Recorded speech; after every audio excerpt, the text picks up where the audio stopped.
चांद डूब दिल ने खामोशी की राहों में पहना ली।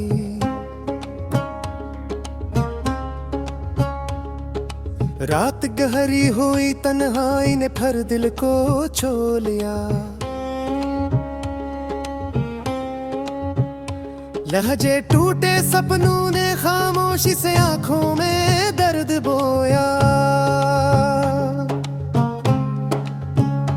हर याद ने कर दिल के जख्मों पर खामोशी छिड़की।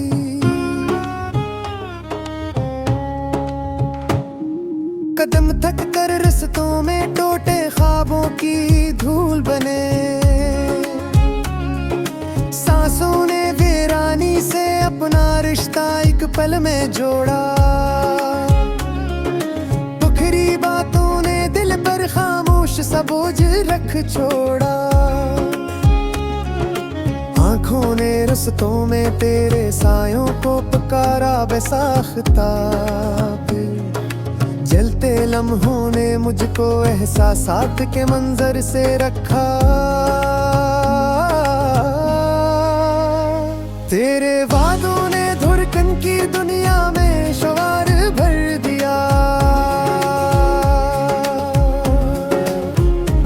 अब दिल ने अपने जख्मों को खामोश रहने का कहा।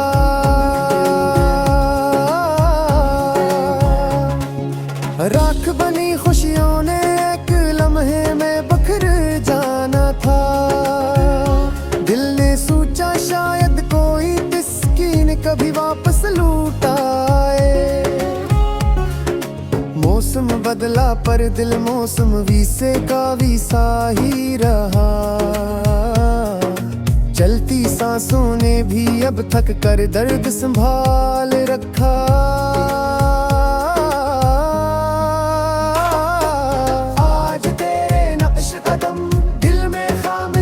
जागे थे वक्त ने हम पर धूरे सपनों की गहरी शाम उतारी। जख्मों ने सीने में अपना मुस्तकिल घर फिर से बनाया। याद तेरी धीरे धीरे दिल के आंगन में साए